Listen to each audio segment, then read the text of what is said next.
folks, everybody sing. Now when the saints go marching in, there is a house in New Orleans. Pumped a lot of pain down in New Orleans. We took a little bacon and we took a little beans and we caught the bloody British in a town in New Orleans. Yes, I want to be in that number. When the saints go marching. How to begin, how to begin. How do you set the tone and grab the attention of a listener from the first few words? Well, I guess introductions can be the same whether you are meeting someone for the first time, or addressing a conference hall, or starting a podcast on the history of a city. You start by giving your name. The name is the first thing you learn about someone, and it affects everything else you learn afterward. And what a person, place, or thing's name is not a simple answer. To its founders, our city was La Nouvelle Orleans. Its common nicknames are NOLA, the Big Easy, or the Crescent City. Its proper name, its government name, so to say, is New Orleans, but even that is subject to some flexibility, given how many different groups pronounce it in a variety of ways. Like many cities in the United States, New Orleans' name distinctly does not come from English, but unlike many prominent cities on the east and west coast, it does not relate to people or places that the European settlers who first settled there came from, those being England and Spain respectively. Nor does it come from the language of the indigenous people who were there long before the Europeans arrived. It comes from the name of a place and of a person that belongs to a culture that was once one of the most dominant colonial forces on the continent, but whose cultural relevance in America today is not as easily felt as the English, Spanish, or even German. It comes from France, but its roots go back long before anything resembling a quote-unquote France existed. To start our history of New Orleans, I think it is appropriate that we get the full story of its name from the beginning, and so we must travel back nearly 1800 years to the days of the Roman Empire. In the year 235 AD, the Roman Emperor Severus Alexander was killed by his own army, which sparked a series of escalating disasters that nearly destroyed the Roman Empire, to which historians refer to as the Crisis of the 3rd Century. The crisis included plagues, foreign invasions, institutional collapse, and the splitting of the empire into competing polities. It was a steady downward spiral, until a man named Aurelian became emperor of the largest and most powerful Roman state in 270 AD. He stopped the collapse by going on military campaigns in his rivals' territories, eventually conquering them both and reuniting the empire.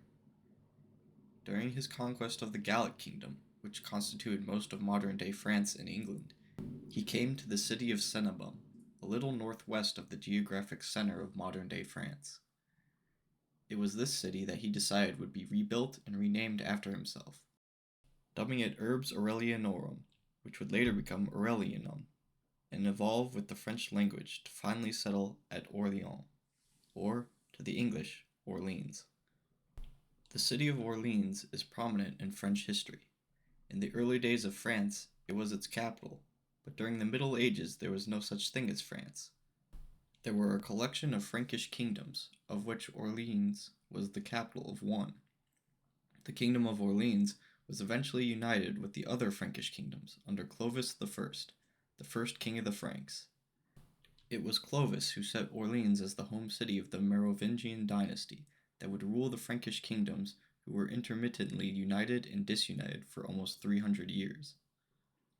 Though it was always a relatively large and important city, Orleans was never able to solidify itself as the principal Frankish city, because the kingdoms of the Franks repeatedly united and split up with the coming and going of rulers.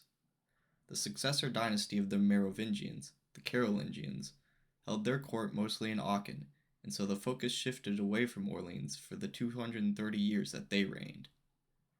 In the year 987, the Carolingian dynasty ended when Hugh Capet was crowned king of the Franks. He was not crowned in Orleans as the Merovingians had been, but instead in Paris, which would from now on totally eclipse Orleans. Hugh did, however, still value Orleans' importance and made it the capital of the County of Orleans within the Kingdom of France. The next high water mark for Orleans came in 1108, when Louis VI was crowned in the city, one of the few monarchs to ever be crowned outside of the traditional city of Reims. However, he did not move the capital to Orleans, and instead moved back to Paris after the ceremony, and so Orleans remained a prominent but overshadowed city for the remainder of the Capetian dynasty. But the Capetian dynasty would not last forever, and in 1328, King Charles IV died without an heir. His closest male relative was his nephew, King Edward III of England, but the French nobility preferred Charles's cousin, Philippe de Valois. With the support of the French nobility, Philippe was crowned King Philippe VI of France, which sparked the 100 Years' War between England and France. During this 100-year period, there were only two events that are of much note to us, as they pertain to Orleans. The first was in 1344, when Philip VI elevated Orleans from a county to a duchy and gave rulership of it to his second son, who was also named Philippe, thus creating the Valois-Orleans cadet branch. A cadet branch is one that descends from the younger son of a ruling house. This term will come up in a few more times. The second event in the 100 Years' War that we care about is the Siege of Orleans, and its dramatic conclusion that forever changed the course of French history and ensured that Orleans would remain a French city. In 1428, exactly 100 years after the coronation of Philip VI, though the war did not technically begin until 1337, things were not going well for the French. The English controlled large swaths of French territory, including the capital of Paris, and had begun sieging Orleans. After the fall of Paris and the Treaty of Troyes, France was placed under an English regency, impending a complete takeover. Orleans became the de facto capital and symbol of French resistance, such that the English could not fully realize their control over France until they held the city. Through the summer of 1428, the Earl of Salisbury prepared for the final campaign against Orleans by successfully capturing the towns that surrounded the city. By early October, Orleans was completely surrounded, and the siege properly began. From the outset, the French position seemed hopeless. However, the city did not fall immediately as many expected. A few key setbacks on the English side, including the fatal injury of the Earl of Salisbury, allowed the French to stave off defeat until the spring of 1429. But the inability of outside forces to come to Orleans' aid meant that defeat was all but inevitable, and in March the French commander in Orleans sent terms of surrender, not to the English, but to their allies the Burgundians. The French hoped that if they surrendered to the Burgundians, they could forego the humiliation and destruction that the English undoubtedly hoped to wreak upon the city. The terms were incredibly enticing to the Burgundians, and would have given the English everything they wanted strategically, while sparing the city from any reprisals. The Burgundians begged the English to accept the terms and end the siege, but the English commander believed that these terms were a sign that the city was on the precipice of breaking, and that the English could sack the city without yielding anything to their French enemies. The Burgundian commander was greatly insulted by the English's refusal to accept the terms, and on April 17th he ordered his reinforcing army of 1,500 men to leave the siege immediately, leaving a comparably meager number of English to continue the campaign. 12 days later, a young maiden, leading a caravan of relief supplies, would circumvent the siege lines. She was named Joan of Arc. The arrival of the zealous young lady rallied not only the French garrison, but also the people of Orleans, who formed impromptu militias to aid in attempts at breaking the siege. Over the course of 9 days, successive assaults were led by Joan of Arc on the besieging English, until on the 8th of May, the siege of Orleans, that just 3 weeks ago seemed hopeless, was over, with the French declaring victory. From then on, Joan of Arc carried the title, the Maiden of Orleans, and that is why there is a statue of her just down the street from Jackson Square in New Orleans. Joan of Arc's lifting of the siege of Orleans was a turning point in the 100 Years' War, and French history in general, cementing her legend and the legend of the city within the French canon. The end of the 100 Years' War, 24 years after the siege of Orleans, resulted in the Valois becoming the undisputed rulers of France for the next 135 years. During this period, the title of Duke of Orleans fluctuated between being an honor bestowed upon the cadet branch of the royal family or a part of the king's own title. Then, in 1589, amidst a period of upheaval known as the War of the Three Henries, King Henry III of France was assassinated. He had no direct male heir, and so the House of Valois ceased to be the royal house of France, and the cadet branch of Bourbon ascended to the throne. Note the name Bourbon would be given to one of the most famous streets in the French Quarter of New Orleans, though we pronounce it as Bourbon. The Bourbon continued the tradition of doling out the title of Duc d'Orléans, and then reabsorbing it until the year 1661, when King Louis XIV gave the title to his brother, Prince Philip. Now, if at this point you are a little lost with all the Philips and Louis and title swapping, and all around hard to follow French history, don't worry, we are nearing the end of the story of how New Orleans got its name, so bear with me. Okay, so when Prince Philip was given the title of Duc d'Orléans, he chose to cease to be known as a Bourbon. Instead, he decided to found the House of Orléans and passed the title down through his heirs. He became Philippe I d'Orléans, and has his own exciting and interesting history that we will unfortunately not go into during this podcast, as we are more interested in his son, Philippe II, because it was he who was Duke of Orleans when in 1715, at the age of 77, King Louis XIV died. He had ruled France for over 72 years, the longest confirmed period of rule for any sovereign in history. He had ruled for so long that he had outlived his son and his grandson, leaving the throne to his 5-year-old great-grandson, Louis XV. Since Louis was much too young to rule over France, there needed to be a regency that would rule in his stead until he was old enough to take over. Who would be the head of this regency was a matter of some controversy, as Louis XIV had previously written Philippe II's claim to the regency out of his will, but a few days before his death had reconfirmed it to the court that he wanted Philippe back in the lineup. So it was a matter of some legal finagling that the Duke of Orléans eventually became the interim ruler of France. At this time, there was already a renewed interest in the colonization of the New World within France. Louis XIV had already handed the financial administration of the Louisiana colony over to the wealthiest man in France, and charged the colonial government to establish settlements there that would give the French the control of the Mississippi watershed, and the point of contact between the river and the Gulf of Mexico. So the process was already underway when Philippe took the reins in 1715, and 3 years later, the project bore fruit when Jean-Baptiste Le Moyne de Bienville founded the new capital of the Louisiana Territory. It is thus by sheer historical coincidence that the city was not founded 5 years earlier or 5 years later, which would have almost guaranteed it would have been named after Louis or the House of Bourbon. Instead, this city would bear the house name of the current region of France, the Duc d'Orléans. That is how the most important city in French Louisiana became known as New Orleans. Before I wrap up this section and turn to the history of the development of the Louisiana colony before New Orleans became its capital in 1722, I want to just mention that although Philippe II never became the true king of France, his great-great-grandson, Louis Philippe I, became king in 1830 after his cousin abdicated the throne. He himself would abdicate in 1848, becoming the last king of the French. Okay, with that aside done, and now that we all know how New Orleans got its name, let's jump back in time to learn about the origins of the city itself.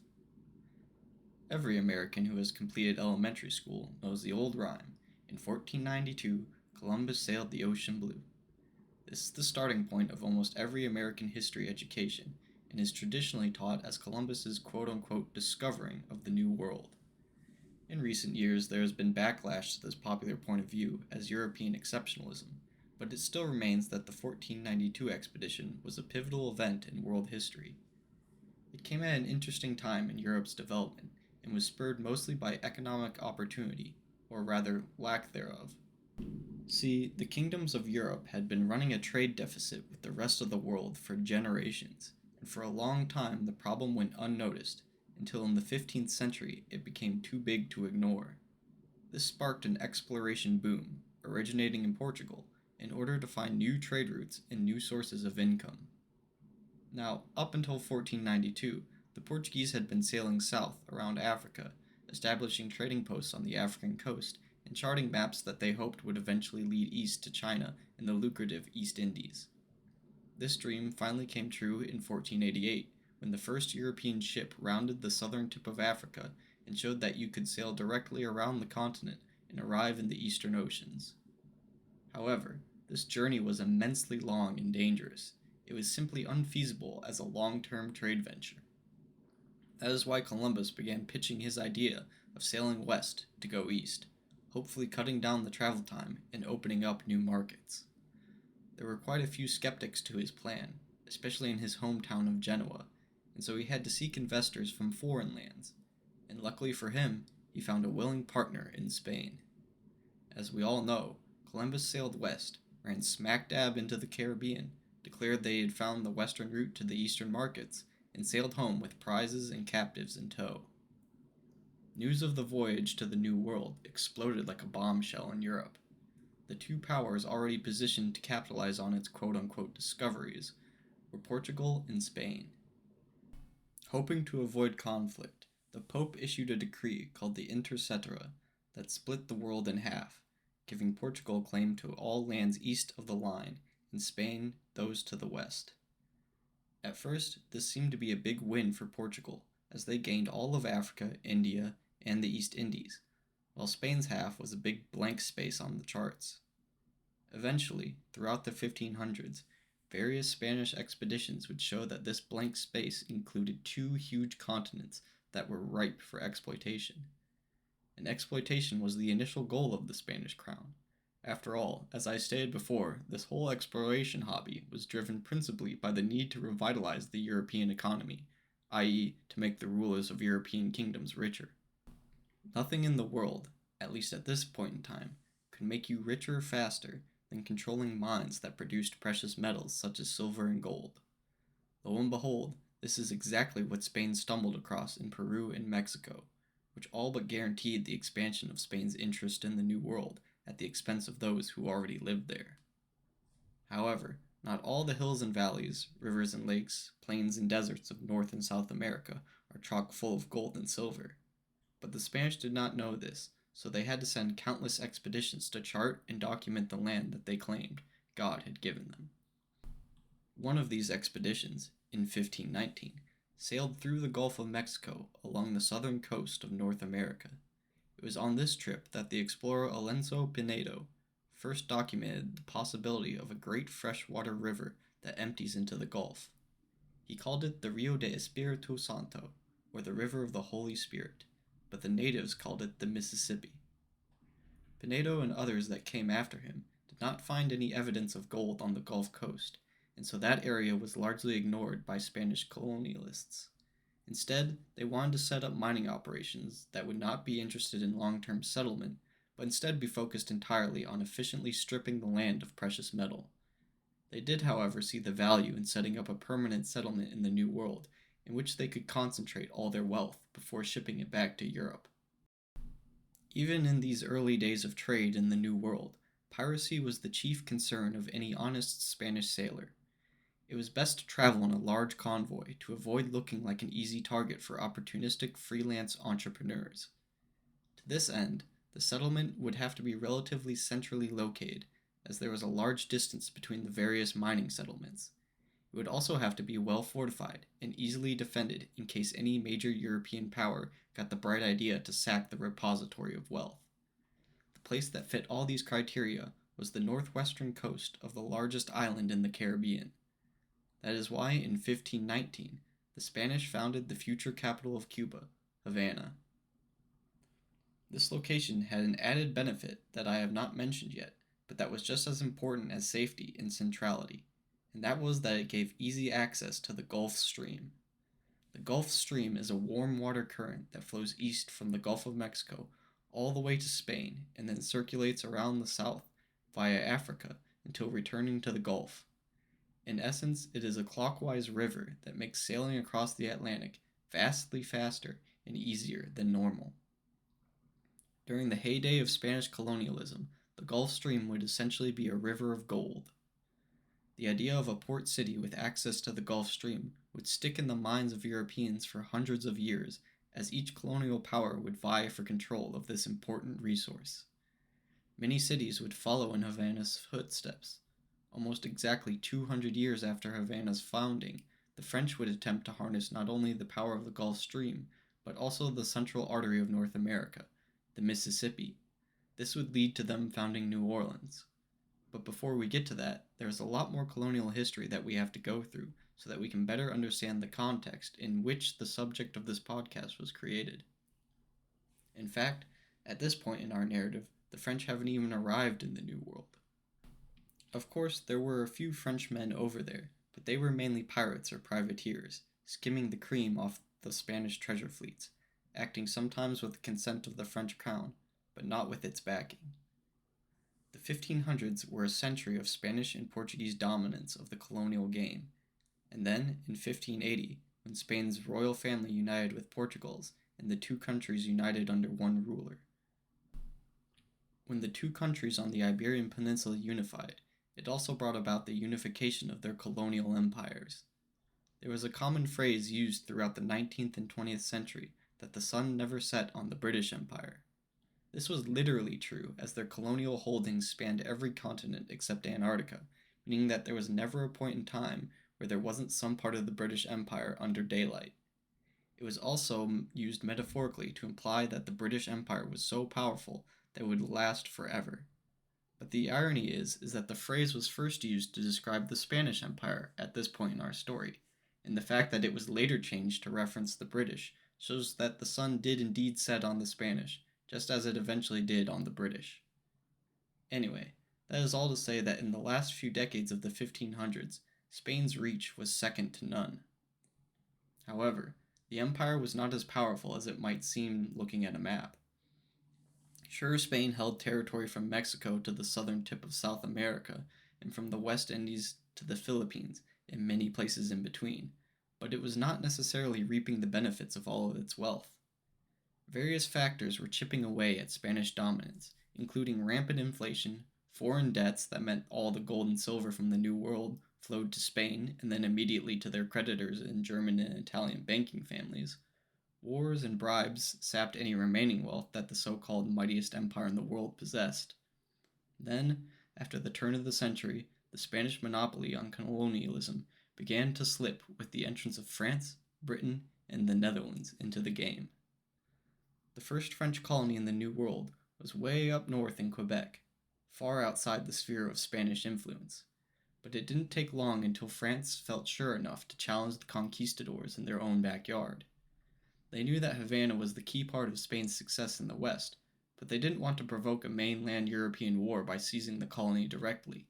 Instead, they decided to establish their own port on the Gulf Stream by taking over the abandoned Spanish colony of Santo Domingo, renaming it Saint-Domingue, which in modern days are the countries of Haiti and the Dominican Republic. By the year 1640, Saint-Domingue rivaled Havana in size and wealth. The 1600s in general was a time of newcomers to North and South America. As I previously mentioned, the French, British, and Dutch made their entrance onto the scene, but this meant much more than just more competition. The British and Dutch in particular represented a monumental shift in the culture of the colonial world, as they brought the first Protestant and even some Jewish colonists to the New World. Up until this point, the Spanish had made a concerted effort to attempt and make North and South America strictly Roman Catholic, even going as far as to force convert and baptize their slaves.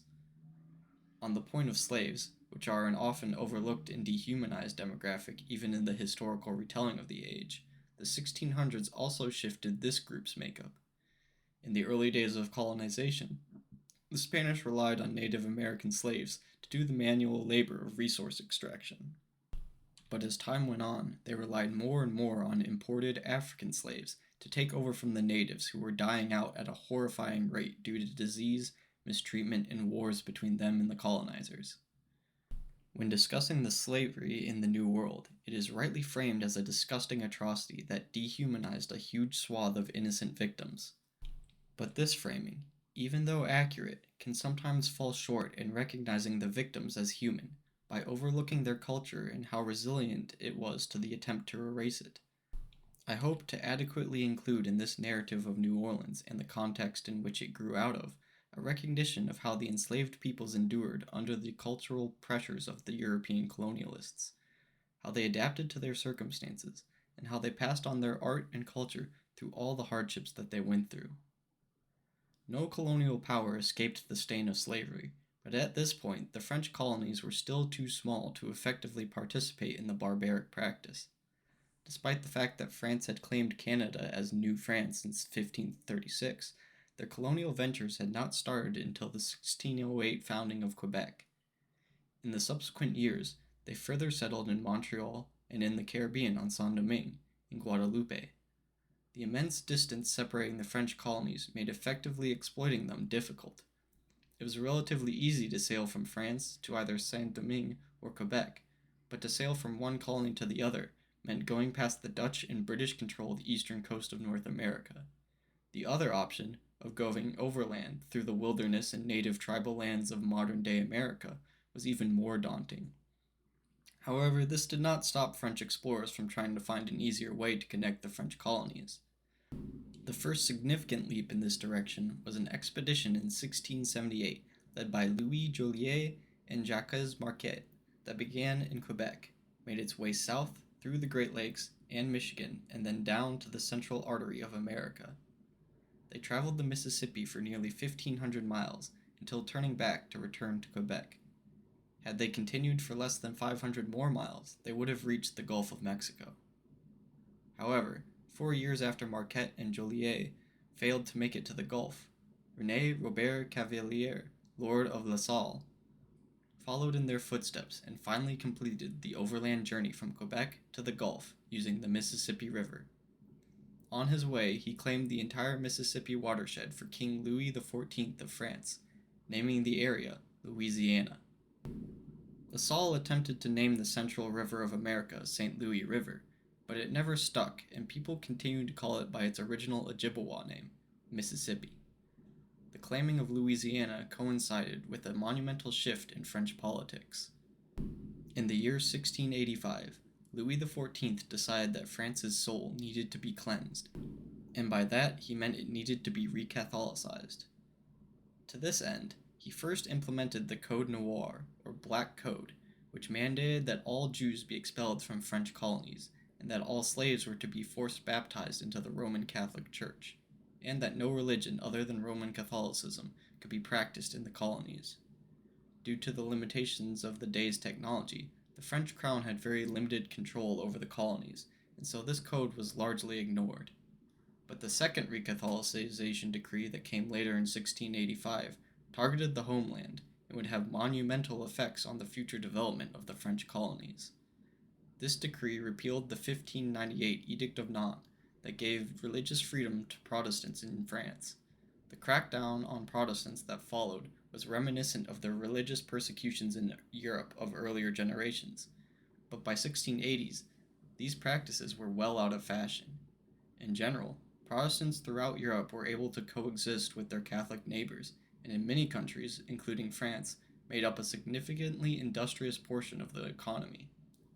The expulsion of 200,000 French Protestants made France look antiquated and crippled their economy. Furthermore, the earlier Code Noir made Protestants no more welcome in the colonies than they were at home, and so they fled to England and the Netherlands, boosting their economies and colonial projects.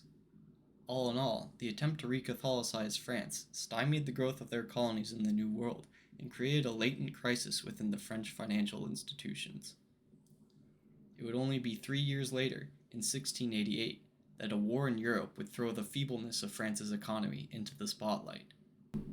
The war, referred to as the 9 Years' War, or the War of the Grand Alliance, pitted France against a united front of the Netherlands, England, Spain, Scotland, and the Holy Roman Empire.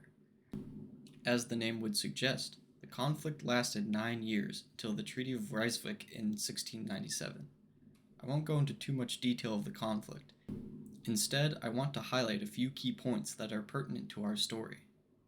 Firstly, the War of the Grand Alliance had a third name, King William's War, after the English King William III. This was the name it was called by in the New World colonies, as it was one of the first European conflicts to spill over into this region.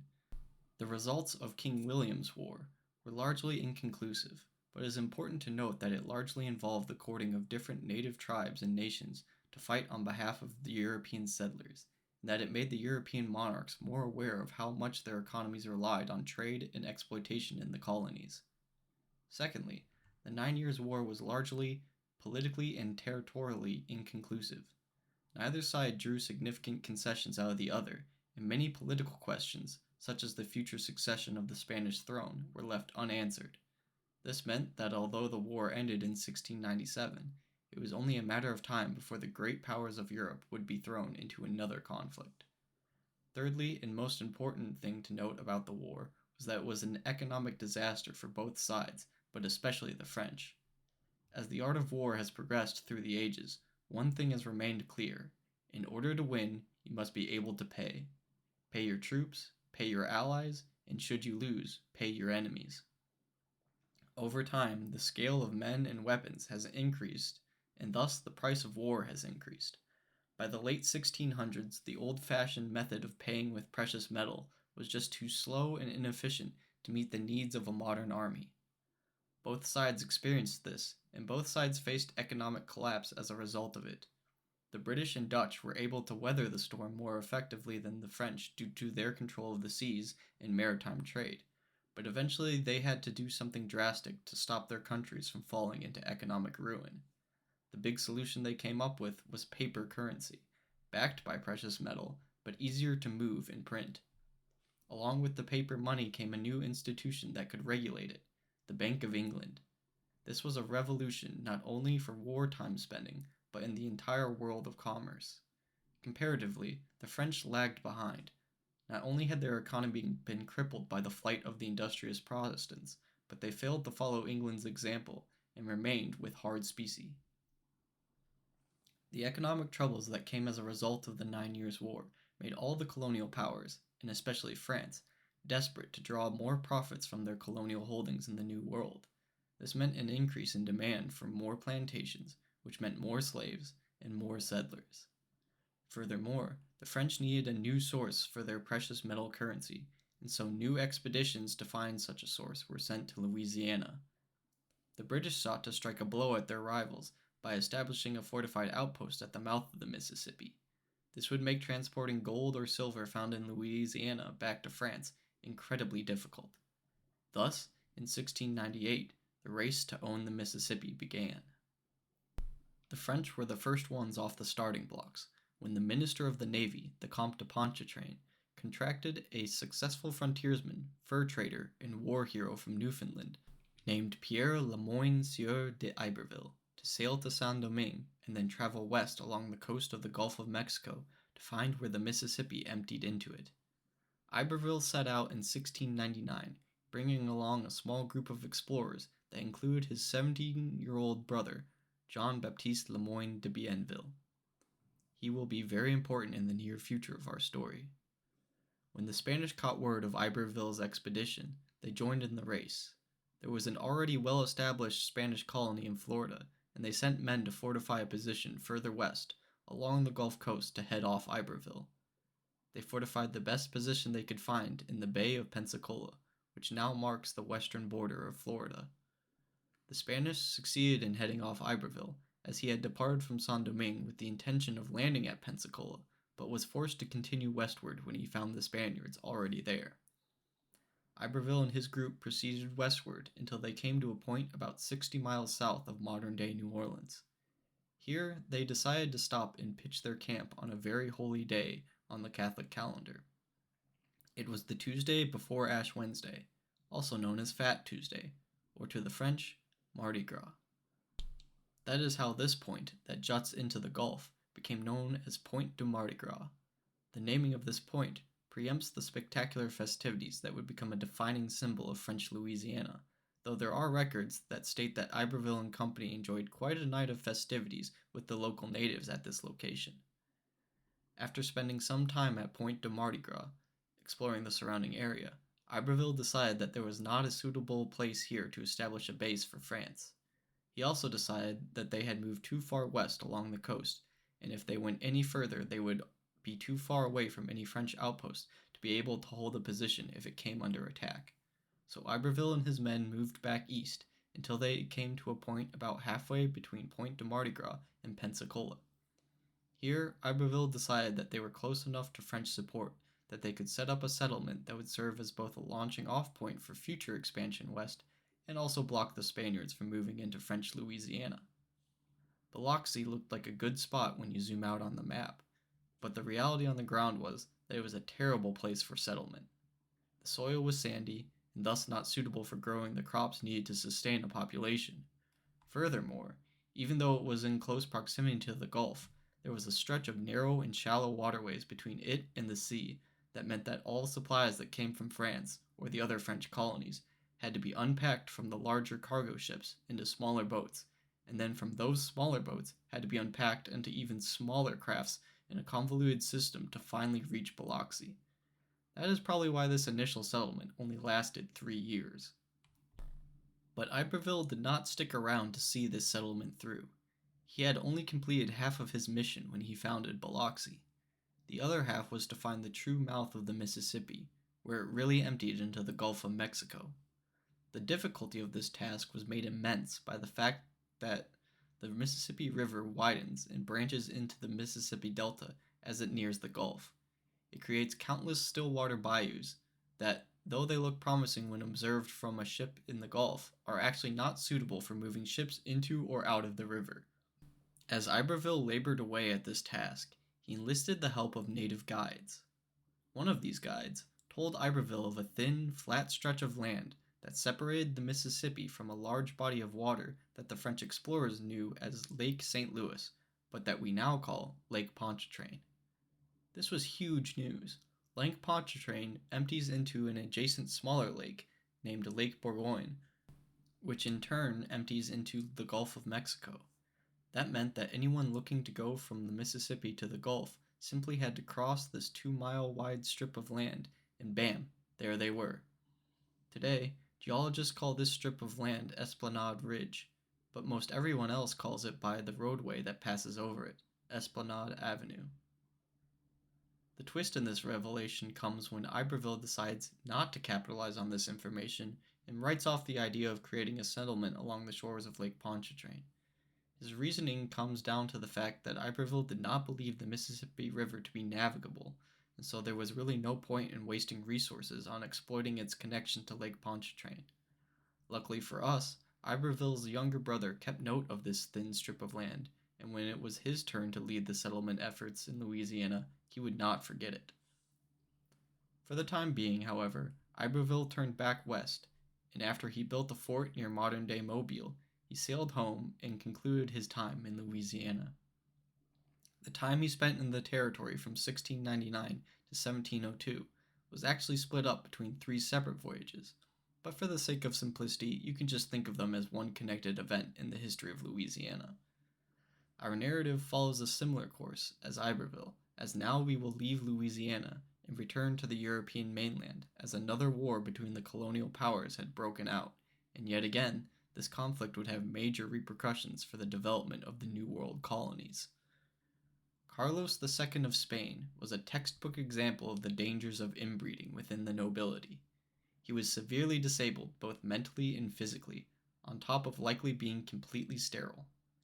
As a result, when he died in 1700, he left no heirs to the Spanish throne, an outcome that all the royal families of Europe had seen coming. The question of the Spanish succession was one of those questions left unanswered after the War of the Grand Alliance, and it was to be the cause of this next great power war, which is appropriately called the War of the Spanish Succession. Now, there were 2 big claimants to the Spanish throne. One was the Habsburgs, the royal house whose senior branch ruled in Austria and as emperors of the Holy Roman Empire. The junior branch of the Habsburgs had ruled in Spain since the country's founding, thus Carlos II had been a Habsburg. The Habsburgs in Austria used this fact to claim that the son of the Holy Roman Emperor, Archduke Charles, was the rightful heir to Spain's throne. However, Carlos II did not want his throne to pass to his Habsburg cousins, as he feared that they would strip Spain for parts and relegate it to the sidelines of European politics. To bypass the Habsburgs' claim to Spain, Carlos willed all his titles and possessions to the grandson of King Louis XIV of France. So when Carlos died in 1700, Philip of the House of Bourbon was crowned King Philip V of Spain. No matter who had been crowned at this point, whether it was Philip or Archduke Charles, there would have been a war. Even though Spain no longer carried the weight it had during the golden age of their colonialism, the unification of either the Austrians and the Spanish or the French and the Spanish would have tipped the balance of power immensely in Europe. If France won the throne, then they would have a de facto monopoly on the colonial world, able to wield their controlling interest to bully both England and the Netherlands. If, on the other hand, Austria won the throne, then France would be surrounded by hostile powers on the European continent, which was unacceptable to Louis XIV. Unable to find a compromised position, in May 1702, it was actually the Dutch who first declared war in contest of Philip V's claim. The obligations of support between the old allies of the last war still carried, and so Britain and the Holy Roman Empire were forced to follow suit. Once again, I won't go into great detail of the course of the war, but instead will highlight the bits that are important to our narrative. Firstly, there was the point of the imbalance between the naval powers of both sides. France had a fairly meager navy compared to the mighty British Royal Fleet, and when this force combined with the formidable Dutch navy, there was really no choice for France but to press every available ship the country had into military service. This meant that for the 12 years that the war raged, the French colonies were essentially cut off from the motherland. Even the most long-standing settlements in Louisiana were not able to sustain themselves without the help of the French crown, and they languished during this period. There were even a few instances when the colonies completely disbanded as settlers quote-unquote went native in order to avoid starving. The second point to highlight is that again, the economic toll of the war hit all the participants hard, but France more so than others. The French institutions had still not caught up to the flexibility, efficiency, and relative stability of the British and Dutch ones. France's finances went deeper and deeper into the red. The French people began to starve. The position was untenable, and in 1714, France finally admitted defeat. Though they had lost the war, the concessions that the French had to make were not enough to knock it from its position among the great powers. The major consequence of the war was that Philip V would remain King of Spain, but he had to renounce all connections he had to the French Bourbons, ensuring that the two countries would never unite under one ruler. The territorial gains and losses in Europe were not of much interest to us, but notably in North America, the territory of Newfoundland was given by the French to the British. As France lost territory in the New World, the value of the territory that remained increased, meaning that future plans for France would emphasize the development of these colonies even more.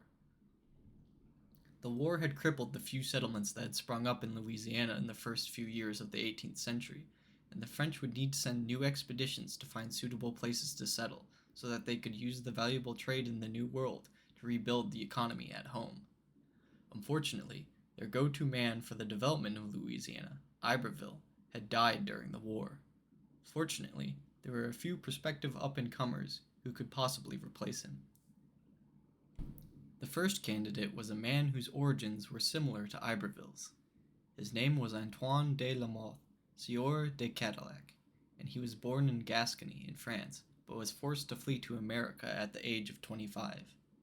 It was in Acadia, in French Canada, that Cadillac first made a name for himself as a trader and explorer.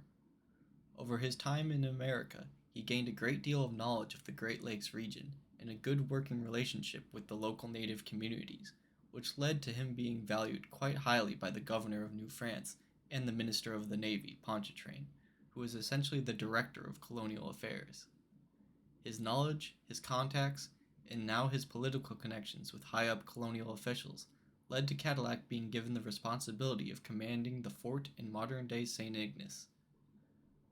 He stayed in this post for 7 years before departing south to establish a fort at the straits between Lake Huron and Lake Erie. He would name this fort Pontchartrain du Detroit, or as we call it, Detroit. Cadillac spent a further 9 years as the commander of Fort Detroit, and he hoped that this would lead him into being named Marquis of Detroit. But word had gotten back to Minister Pontchartrain in France that Cadillac had been using his position in Detroit to sell furs not to French merchants, but to the English, while skimming the profits for himself. As punishment, Pontchartrain stripped Cadillac of his post in Detroit and named him governor of Louisiana. Now that might sound like a promotion rather than a punishment, but at this point in time, in 1710, Louisiana was a backwater wilderness that offered little opportunity for a sly dealer like Cadillac to enrich himself with crooked deals. Everyone knew that the French government did not have the resources to develop Louisiana, nor was there very much incentive to, as the colonies of French Canada and Saint-Domingue offered much safer returns on investment. Therefore, if Cadillac wanted to turn Louisiana into a thriving mercantile venture so he could line his own pockets, then he was going to need private funding to achieve this. To this end, Cadillac made his way back to France to see who he could swindle into buying what was at this time, financially speaking, an empty pit. He went right to the biggest fish in the pond first, courting investment from Antoine Crozat. Crozat was the wealthiest man in France and had made his fortune first in banking and then as an investor in 2 slavery companies. Cadillac regaled Crozat with tales of the vast number of gold and silver mines in Louisiana, not to mention the pearl fisheries, all of which were complete fabrications, but piqued the interest of Crozat. All Cadillac needed was his interest, and he was able to convince King Louis XIV to sell a trade monopoly in Louisiana to Crozat, making him the financial minister of the colony, while Cadillac remained governor and chief political officer. But Cadillac and Crozat were not the only candidates to take over Iberville's legacy. There was a rival to their power in the colony, and it was of course Iberville's younger brother, Bienville. It was Bienville who had been replaced as governor of Louisiana by Cadillac. He had led the colony since 1701 and held it together through the tumultuous period of the War of Spanish Succession. But now he had been usurped by Cadillac and Crozat, and he was not very happy about it. Cadillac and Crozat relegated him to a secondary position within the administration, and rarely heeded his advice, despite the fact that Bienville was vastly more knowledgeable about the area and how to run the colony. In 1713, Cadillac finally made his way from France to Louisiana, with a mandate from Crozat to fortify the frontier and secure the Mississippi. Cadillac was more interested in making the colony as profitable as possible, as quickly as possible, and he believed that the best way to do this was to mine for gold and silver. Bienville assured him that there was no gold or silver on the Gulf Coast, but Cadillac did not listen to him and spent the next few years fruitlessly searching for the precious metals.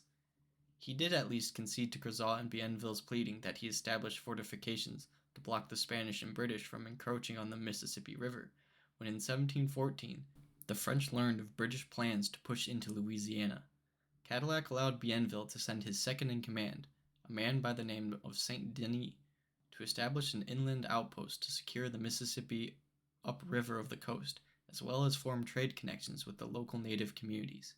Saint Denis made his way northwest until he reached the native settlement of Natchitoches on the Red River. This was the furthest west the French had ever settled. As it so happened, 10 days after Saint Denis started building the French outpost at Natchitoches, a Spanish patrol from New Spain, also known as Mexico, discovered them. The discovery of the French startled and alarmed the Spaniards, who assumed that this was a preemptive move that foreshadowed an invasion of Mexico. In response, Spain began pouring men and resources into settling what is now Texas to block any further movements westward. The settlement at Natchitoches and the response in Texas helped solidify the western border of French Louisiana. All of this happened in 1714, and if you recall back to our discussion on the history of the name of New Orleans, the year 1715 saw a big upheaval in French politics that would again change the course of Louisiana's history. That's because a year after Natchitoches was founded, King Louis XIV, longest reigning monarch in history, died and passed the crown to his 5-year-old great-grandson. As I have already gone over, the infant Louis XV was too young at this point to rule France, and so in stepped cousin Philippe II, Duc d'Orléans, to run the kingdom. The new region of France had big shoes to fill. Louis XIV had shaped the course of European affairs for over 7 decades, and despite the recent setbacks in the War of the Grand Alliance and the War of the Spanish Succession, France was certainly a force to be reckoned with on the European stage. But if they wanted to stay that way, they would need to not only focus on mainland Europe. More and more in the 18th century, in order to be a great power, you had to be a global power. If Philippe wanted to build on the legacy of Louis XIV and pass on a strong France to Louis XV, he would need to make some changes in the colonial policy of France. Coincidentally, he was not the only one looking to make some changes in this field. After a few years of little to no growth in profits from Louisiana, Crozat had reached the end of his patience with Cadillac. He now saw that he had been duped into investing in a failed venture, but he still held hope that the prospects of this backwater colony could be turned around. But he needed fresh leadership to do this. In 1716, Crozat asked Philippe to recall Cadillac as governor. In his place, Bienville was named interim governor until a new one could be found in France and shipped off to Louisiana. You might be wondering why not just make Bienville the permanent governor. He was more than qualified. He had served in that position for over 12 years. He knew the land and the native communities better than anyone else, and he was already in Louisiana. Well, the reason that Crozat and many other French ministers did not think too highly of Bienville was simply just old-fashioned prejudice. Bienville had been born in the colonies, therefore he was not a true Frenchman, and so despite his qualifications, he was to be relegated to a secondary position once again. Bienville also carried with him a reputation of debauchery. He was a compulsive gambler, a womanizer, a corrupt official, an excessive partier. However, having loose morals made him stand out in French society about as much as a grain of sand stands out in the desert. Philippe and his court were to be marked by contemporaries as the most libertine and hedonistic group of nobles since the heady days of the late Roman Empire. He was soon to be outdone by his successor, Louis XV, so it is fair to say that Bienville's reputation was not a disqualifying characteristic. It does seem proper, however, to remark that New Orleans would carry the same reputation as its founder and its namesake. But there was little time for partying with France's economy in ruins. Okay, there was plenty of time for partying, but France's finances were still in a disastrous state due to the War of the Spanish Succession. It would have to fall on private investors to help foot the bill for colonial development. But by this point, Crozat had had enough. The installation of a new governor had not turned things around enough in Louisiana to warrant a continuation of Crozat's patronage. He had lost a fortune already, and he was only 5 years into a 15-year contract. Crozat was desperate for someone else to take over this bottomless money pit, and so into our story steps John Law. John Law was one of those interesting and eccentric people you encounter everywhere throughout history. John was born in 1671 in Scotland to a wealthy goldsmith, who in those days were a lot like bankers. They had the power to issue paper currency that represented a theoretical amount of gold. This allowed for people to make transactions without going through the trouble of lugging around chestfuls of gold. They could simply pay for a good or service or property with their paper money, and then the seller could exchange the paper for cold hard gold from the goldsmith. John Law saw how efficient paper money was and how it stimulated the economy of England and Scotland. He also saw how profitable it could be for goldsmiths as the middlemen of all economic activity. This instilled in young John Law an unquenchable greed for money that was matched only by his lust for women. It was the latter that would land him in a great amount of trouble when he was 23. He had gotten into an argument with an older gentleman in regards to a woman, and the situation escalated until there was no other option than to settle things with a duel. John ended up killing the older man in the duel, was forced to flee the British Isles, and ended up in the Netherlands. It was in the Netherlands that John found his true calling, professional gambling. You might ask what differentiates professional gambling from regular gambling, and the answer to that is that it depends on whether you win or not. John did a lot of winning. This was likely due to him counting cards and using what he had learned from the goldsmith trade, that it was best to bet in the least risky scenarios to maximize profit and minimize losses. But just like all compulsive gamblers, he hungered for bigger and bigger scores. When he no longer felt satisfied taking the inebriated nobles' money from them at the card table, he looked higher. And what was higher than the money involved in the great power of geopolitics? John Law spent the next few years of his life going from court to court in Europe, trying to get one of the great powers to buy into his economic theory. See, just as John Law had come up with a method to count cards while gambling, he had also come up with a strategy that he believed could supercharge a country's economy, while making him, as the middleman, fabulously rich. His theory revolved around the observation he had made studying the banking of countries with advanced financial systems, those of the Dutch, British, Venetians, and Genoese. He believed that there was a sacrifice in profit being made in order to maintain a certain level of safety. John Law asked, why should a bank only be allowed to issue as much paper money as it had precious metal on hand to pay off? Everyone else said that this was necessary in the case that there was a run on the banks and everyone tried to cash in their paper at once. The banks were obligated to exchange the paper for gold, and that would not be a problem as long as the two supplies were equal. But Law argued that if a country's economy was stable, i.e., they had a robust cycle of commerce, then there was no possibility that the bank would ever see such a rush. Therefore, they could lend paper in excess of the metal supply without risk and further stimulate the economy. He made it seem like a recipe for self-sustaining positive feedback loop in which increasing the money supply would boost the economy, and boosting the economy allowed you to increase the money supply. Pretty much every country he went to saw this as a speculative bubble that if popped would completely ruin a country, and so they told him to take a hike. However, Philippe of France was absolutely desperate. Not only was France's finances in dire straits, but he had also been convinced by a letter John Law had sent him that the reason France had lost the last few wars was not due to defeats on the battlefield, but because England had better credit than them and were thus able to outspend France. If the French wanted to maintain their position in Europe and have hope of ever defeating their rivals in conflict ever again, they would need an economic revolution, and that was exactly what John Law was offering. In 1717, Philippe authorized Law to create the Company of the West and gave it a monopoly over the country's money supply. John Law also had the idea that if paper money was going to be issued in excess of gold and silver, then it shouldn't even be backed by them. Instead, he suggested that it should be backed by land, and there was no greater source of untapped economic potential within the entire French Empire than Louisiana and the rest of the New World colonies. In August of 1717, the Company of the West took over the Louisiana contract and the Canadian contract, much to Crozat's relief.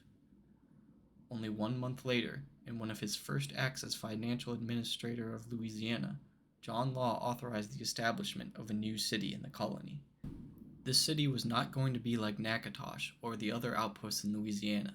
It was going to be a shining metropolis after the style of Europe that would act as the linchpin for all trade in the region. If it was going to be such an important part of Louisiana and French economy, then it would have to be located in a spot that allowed easy access to both the Mississippi and the Gulf. Bienville had already marked out an area about 5.5 miles south of Lake Pontchartrain, near a spot that he and his brother had heard years before had only a 2-mile stretch of land between the river and the lake. Even better, this area was located where there was already a natural levee where the Mississippi took a crescent-shaped bend. In honor of the region of France, whose ambitious investment in the colony had made the city possible, Bienville named it La Nouvelle Orléans, or to the English-speaking John Law, New Orleans. Next time, we will go over the beginnings of New Orleans, as, like a newborn baby deer, it will stumble as it tries to take its first few steps. We will go over how the backgrounds of its first few settlers shaped the future of the city, and how despite many hardships and failures, it managed to weather the storm both internally and metaphorically to become the capital of French Louisiana. Thank you for listening, and I will see you next time on the History of New Orleans.